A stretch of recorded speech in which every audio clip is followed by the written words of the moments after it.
Praise the lord. Hallelujah. ದೇವರ ನಾಮಕ್ಕೆ ಮಹಿಮೆ ಉಂಟಾಗಲಿ. ದೇವ ಜನರೇ, ಈ ಬೆಳಗಿನ ಜಾವದಲ್ಲಿ ಒಂದು ವಾಕ್ಯನ ಓದಿಕೊಳ್ಳೋಣ. ಯಾಕೋಬ ಬರೆದ ಪತ್ರಿಕೆ 1:5 ವಚನ ಹೀಗೆ ಹೇಳುತ್ತೆ, ನಿಮ್ಮಲ್ಲಿ ಯಾವನಿಗಾದರೂ ಜ್ಞಾನ ಕಡಿಮೆಯಾಗಿದ್ದರೆ ಅವನು ದೇವರ ಬಳಿಯಲ್ಲಿ ಕೇಳಿಕೊಳ್ಳಲಿ. ದೇವರು ಅಂಗಿಸದೆ ಉದಾರ ಮನಸ್ಸಿನಿಂದಲೂ ಕೊಡುವನೆಂದು ಬರೆಯಲ್ಪಟ್ಟಿದೆ. ಆಮೇನ್. ಹಲ್ಲೆಲೂಯಾ. ಈ ಬೆಳಗಿನ ಜಾವದಲ್ಲಿ ದೇವ ಮಕ್ಕಳ ದೇವರ ವಾಕ್ಯ ಹೇಳುತ್ತೆ, ನಿಮ್ಮಲ್ಲಿ ಯಾವನಿಗಾದರೂ ಜ್ಞಾನ ಕಡಿಮೆಯಾಗಿದ್ದರೆ ಅವರು ದೇವರ ಬಳಿಯಲ್ಲಿ ಕೇಳಿಕೊಳ್ಳಬೇಕು. ಆಗ ದೇವರು ಏನು ಮಾಡ್ತಾನೆ, ಎಲ್ಲರಿಗೂ ಭೇದ ಭಾವ ಇಲ್ಲದೆ, ಮೇಲು ಕೀಳಿಲ್ಲದೆ ದೇವರು ಎಲ್ಲರಿಗೂ ಶ್ರೇಷ್ಠವಾದ ಜ್ಞಾನವನ್ನು ದಯಪಾಲಿಸಲು ದೇವರು ಶಕ್ತನಾಗಿದ್ದಾನೆ. ಹಲ್ಲೆಲೂಯಾ. ನಮಗೆ ಈ ಕೊನೆ ಕಾಲದಲ್ಲಿ ಜ್ಞಾನ ಬೇಕು ಅಧಿಕವಾಗಿ.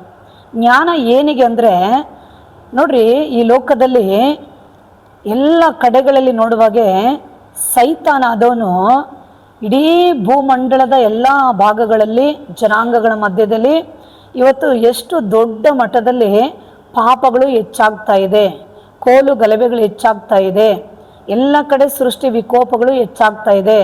ಒಂದು ಕಡೆ ಈ ರೀತಿಯಾಗಿ ಎಲ್ಲ ಕಡೆಗಳಲ್ಲಿ ಹೆಚ್ಚುತ್ತಾ ಇರೋದನ್ನು ನಾವು ನೋಡುವಾಗ ನಮ್ಗೆ ಏನು ಅನಿಸುತ್ತಂದರೆ, ಕೆಲವ್ರಿಗೆ ಅದು ಏನು ಅನಿಸೋದೇ ಇಲ್ಲ.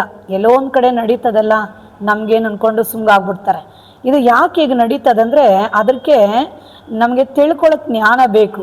ಅದಕ್ಕೆ ಯೇಸು ಸ್ವಾಮಿ ಹೇಳಿದ್ದಾರೆ, ಏನು ಹೇಳಿದ್ರಂದರೆ, ಕೊನೆ ದಿನಗಳಲ್ಲಿ ಅಧರ್ಮ ಹೆಚ್ಚಾಗುತ್ತೆ, ಬಹು ಜನರ ಪ್ರೀತಿ ತಣ್ಣಗಾಗಿ ಹೋಗುತ್ತೆ ಎಂದು ಯೇಸು ಕ್ರಿಸ್ತನು ಹೇಳಿದ್ದಾರೆ. ಈ ದಿನಗಳಲ್ಲಿ ನೋಡುವಾಗೆ ಈ ಭೂಮಂಡಲದಲ್ಲಿ ಎಲ್ಲ ಕಡೆಗಳಲ್ಲಿ ಈ ಅಧರ್ಮಗಳು ಹೆಚ್ಚುತ್ತಾನೇ ಇದೆ. ಇದನ್ನೆಲ್ಲ ನಾವು ತಿಳ್ಕೊಳ್ಳೋಕ್ಕೆ ನಮಗೆ ಜ್ಞಾನ ಬೇಕು, ಜ್ಞಾನ ಬೇಕು. ಇದೆಲ್ಲ ಯಾಕೆ ಈಗ ನಡೀತಾ ಇದೆ ಅಂದರೆ, ಕೊನೆ ಕಾಲ, ಕರ್ತನ ಬರೋಣ ಸಮೀಪವಾಗಿದೆ. ಸೈತಾನು ತನಗಿರುವ ಕಾಲ ಸ್ವಲ್ಪವೆಂದು ತಿಳಿದು ಮಹಾರೌದ್ರವುಳ್ಳವನಾಗಿ ಈ ಭೂಮಂಡಲದಲ್ಲಿ ಜನಾಂಗಗಳ ಮಧ್ಯದಲ್ಲಿ ಈ ಕಾರ್ಯಗಳನ್ನ ಮಾಡಿಕೊಂಡಿದ್ದಾನೆ. ಹಲ್ಲೆಲೂಯಾ. ಅದಕ್ಕೆ ನಮಗೆ ಜ್ಞಾನ ಬೇಕು.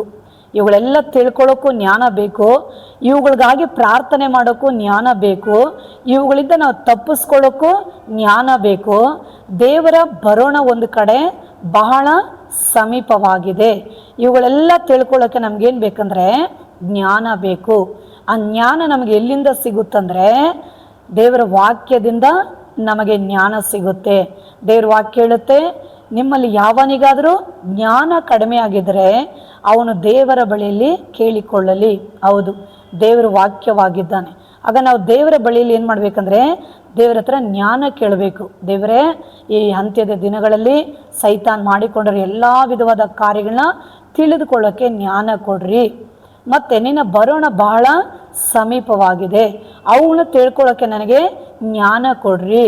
ಮತ್ತು ನಾವು ನೋಡ್ತೀವಿ, ಕೀರ್ತನೆ 90:12 ವಚನದಲ್ಲಿ ಬರೆಯಲ್ಪಟ್ಟಿದೆ, ನಮ್ಮ ದಿನಗಳು ಕೊಂಚವೇ ಎಂದು ಎಣಿಸಿಕೊಳ್ಳುವ ಹಾಗೆ ಜ್ಞಾನದ ಹೃದಯವನ್ನು ನಮಗೆ ಅನುಗ್ರಹಿಸಿ ಎಂದು ಮೋಶೆ ಭಕ್ತನು ದೇವರ ಬಳಿಯಲ್ಲಿ ಪ್ರಾರ್ಥಿಸ್ತಾರೆ. ಆಗ ದೇವರ ವಾಕ್ಯ ಹೇಳುತ್ತೆ, ನಮ್ಮ ದಿನಗಳು ಕೊಂಚವೇ. ನೋಡಿದ್ರಾ, ನಮ್ಮ ದಿನಗಳು ಕೊಂಚ. ನಮ್ಮ ದಿನಗಳು ಕೊಂಚವೇ ಎಂದು ತಿಳಿದುಕೊಳ್ಳೋಕ್ಕೆ ನಮಗೇನು ಬೇಕು? ಜ್ಞಾನ ಬೇಕು. ಆ ಕೊಂಚ ದಿನಗಳಲ್ಲಿ ನಾವು ಯಾವ ರೀತಿಯಾಗಿ ಜೀವಿಸ್ಬೇಕು ಅನ್ನೋದು ಜ್ಞಾನ ಬೇಕು. ಯಾವ ರೀತಿ ನಡ್ಕೊಳ್ಬೇಕು, ಯಾವ ರೀತಿಯಾಗಿ ಕಾರ್ಯಗಳನ್ನ ಮಾಡಬೇಕು, ಯಾವ ರೀತಿಯಾಗಿ ಭಕ್ತಿ ಪರಿಶುದ್ಧವಾಗಿ ಜೀವಿಸ್ಬೇಕು, ಯಾವ ರೀತಿಯಾಗಿ ನಾವು ದೇವರ ಮುಂದೆ ಕಾಣಿಸಿಕೊಳ್ಳೋಕ್ಕೆ ಯೋಗ್ಯರಾಗಿ ನಾವು ನಿಲ್ಲಬೇಕಲ್ವಾ. ಅದಕ್ಕಾಗಿ ಕೊಂಚ ದಿನಗಳು ಮಾತ್ರ ನಾವು ಈ ಭೂಮಿಯಲ್ಲಿ ಜೀವಿಸಲು ಸಾಧ್ಯ.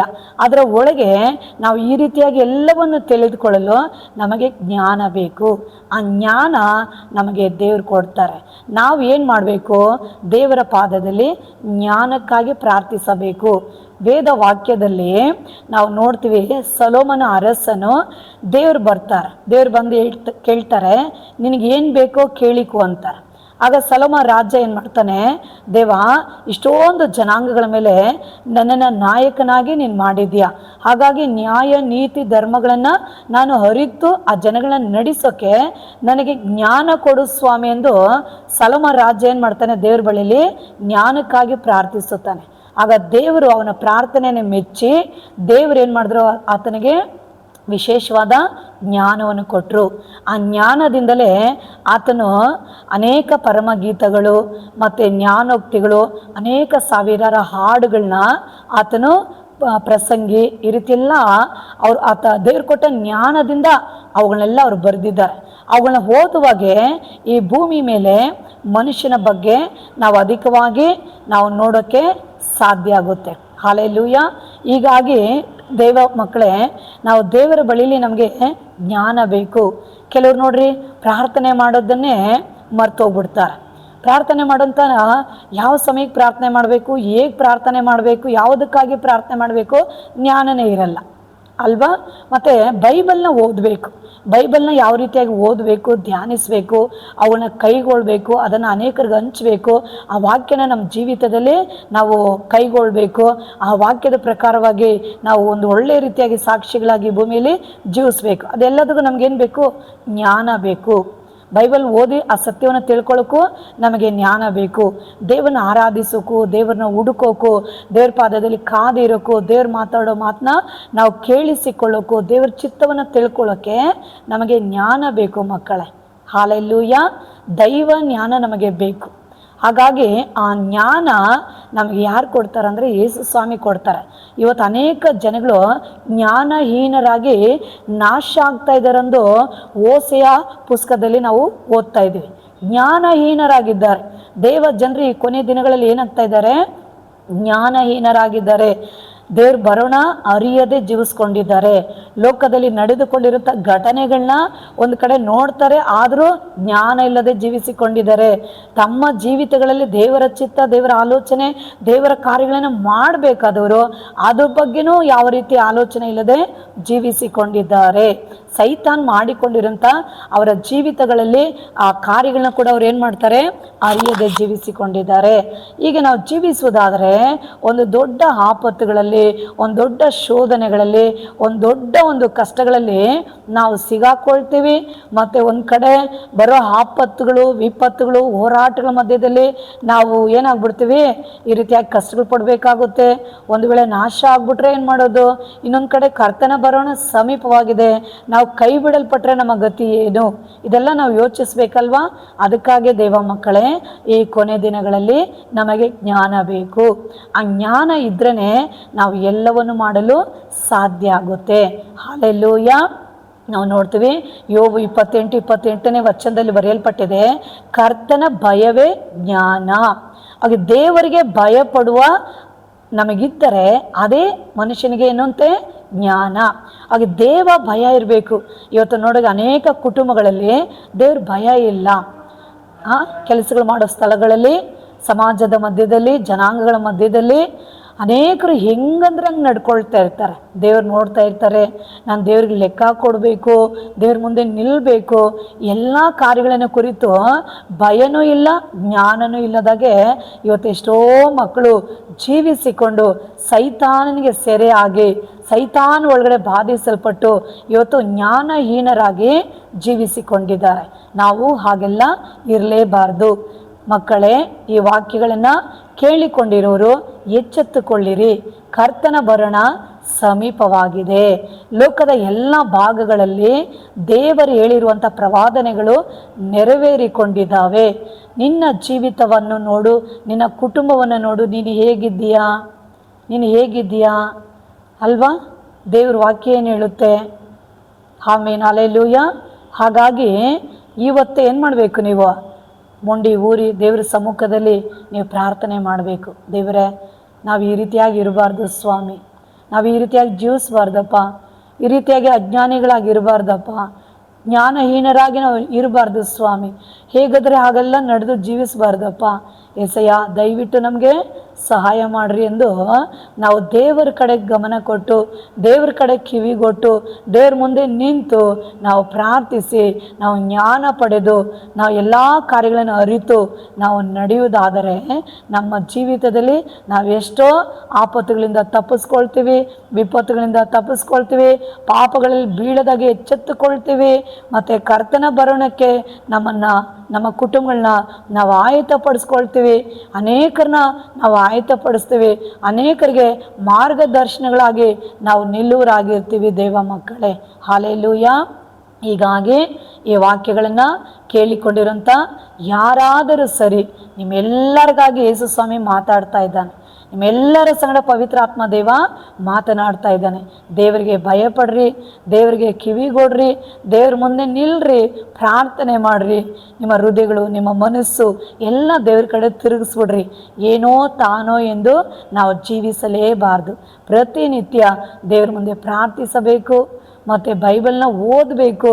ನಾವು ಈ ರೀತಿಯಾಗಿ ಒಂದು ಒಳ್ಳೆ ಪರಿಶುದ್ಧವಾಗಿ ನಾವು ಜೀವಿಸುವುದಾದರೆ ಎಷ್ಟೋ ಆಶೀರ್ವಾದಗಳನ್ನ ಈ ಭೂಮಿ ಮೇಲೆ ನಾವು ಹೊಂದಿಕೊಳ್ತೀವಿ.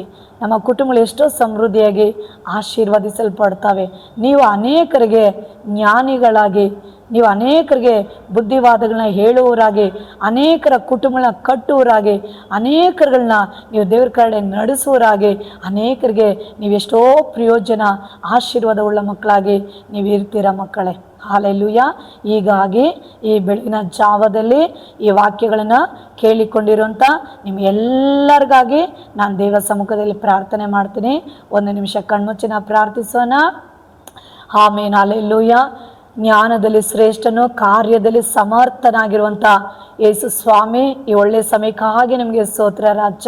ಅಪ್ಪ, ಈ ಬೆಳಗಿನ ಜಾವದಲ್ಲಿ ಈ ವಾಕ್ಯಗಳನ್ನು ಕೇಳಿಕೊಂಡಿರೋಂಥ ಎಲ್ಲ ಮಕ್ಕಳ ಮೇಲೆ ನಿನ್ನ ಕರಗಳನ್ನು ಚಾಚ್ರಿ. ಸತ್ಯದ ಪರಿಜ್ಞಾನ ಎಲ್ಲರ ಮೇಲೆ ಸೂರಿಸ್ರಿ. ಎಲ್ಲರಿಗೂ ಜ್ಞಾನ, ತಿಳುವಳಿಕೆ, ಅರಿವನ್ನು ಕೊಡ್ರಿ. ಎಲ್ಲರೂ ಸ್ವಾಮಿ ಅಪ್ಪ ಇದನ್ನು ಕೇಳಿ ಗಮನಿಸಿ ಅಪ್ಪ ತಮ್ಮನ್ನು ಬದಲಾಯಿಸಿಕೊಂಡು ದೇವಾ ಎಲ್ಲವನ್ನು ಅಪ್ಪ ಜ್ಞಾನವಾಗಿ ಮಾಡಿ ನಿನ್ನ ಮುಂದೆ ಕಾಣಿಸಿಕೊಳ್ಳಲು ಒಬ್ಬೊಬ್ಬರಿಗೂ ನೀನು ಸಹಾಯ ಮಾಡಬೇಕಾಗಿ ಪ್ರಾರ್ಥನೆ ಮಾಡ್ತೀನಪ್ಪ. ಜ್ಞಾನ ಇಲ್ಲದವ್ರಿಗೆ ಜ್ಞಾನ ಕೊಡ್ರಿ, ತಿಳುವಳಿಕೆ ಇಲ್ಲದವ್ರಿಗೆ ತಿಳುವಳಿಕೆ ಕೊಡ್ರಿ, ಬುದ್ಧಿ ಇಲ್ಲದವ್ರಿಗೆ ಬುದ್ಧಿ ಕೊಡ್ರಿ, ಅರಿವಿಲ್ಲದವ್ರಿಗೆ ಅರಿವನ್ನು ಕೊಡ್ರಿ. ಎಲ್ಲರಿಗೂ ಎಲ್ಲವನ್ನು ಕೊಟ್ಟು ಎಲ್ಲರೂ ಒಂದು ಆತ್ಮೀಕ ರೀತಿ ಜೀವಿತದಲ್ಲಿ ಎಲ್ಲರೂ ಜೀವಿಸಿ ತಮ್ಮ ಆತ್ಮಗಳನ್ನು ಆದಾಯ ಮಾಡಿಕೊಂಡು ತಮ್ಮ ಕುಟುಂಬಗಳನ್ನ ನಿಮ್ಮಲ್ಲಿ ಕಟ್ಟಿ ಬರೆಸ್ಕೊಂಡು ನಿನ್ನ ಬರೋಣಕ್ಕೆ ನಿನ್ನ ಮುಂದೆ ಕಾಣಿಸಿಕೊಳ್ಬೇಕು. ಸೈತಾನ ಎಲ್ಲ ಬಲೆ ಬಾಣಗಳಿಂದ ತಪ್ಪಿಸಿಕೊಂಡು ಈ ಮಕ್ಕಳು ಅಪ್ಪ ಯೇಸುರಾಜ ನಿತ್ಯ ರಾಜ್ಯವನ್ನು, ನಿತ್ಯ ಜೀವವನ್ನು ಬಾಧ್ಯವಾಗಿ ಪಡೆದುಕೊಳ್ಳಲು ಎಲ್ಲರಿಗೂ ನೀವು ಸಹಾಯ ಮಾಡಬೇಕಾಗಿ ಪ್ರಾರ್ಥನೆ ಮಾಡ್ತೀನಿ. ದೇವನ ಎಲ್ಲರನ್ನ ಆಶೀರ್ವದಿಸ್ರಿ. ಪ್ರಾರ್ಥನೆ ಕೆಳಗೆ ಮಾಡಿದಾಗ ಸ್ತೋತ್ರ. ಯೇಸು ಕ್ರಿಸ್ತುವಿನ ನಾಮದಲ್ಲಿ ತಂದೆ, ಆಮೆನ್. ಈ ವಿಡಿಯೋನ ನೋಡಿಕೊಂಡಿರೋಂಥ ಎಲ್ಲ ಮಕ್ಕಳಿಗೂ ಯೇಸುವಿನ ನಾಮದಲ್ಲಿ ನನ್ನ ವಂದನೆಗಳನ್ನ ತಿಳಿಸ್ತೀನಿ. ಈ ವಿಡಿಯೋನ ನೋಡಿಕೊಂಡಿರೋರು ಎಲ್ಲರೂ ಲೈಕ್ ಮಾಡಿ, ಶೇರ್ ಮಾಡಿ, ಭಕ್ತಿಯಲ್ಲಿ ಬೆಳೀರಿ. ದೇವರು ನಿಮ್ಮನ್ನು ಆಶೀರ್ವದಿಸಲಿ. God bless you. ಆಮೆನ್.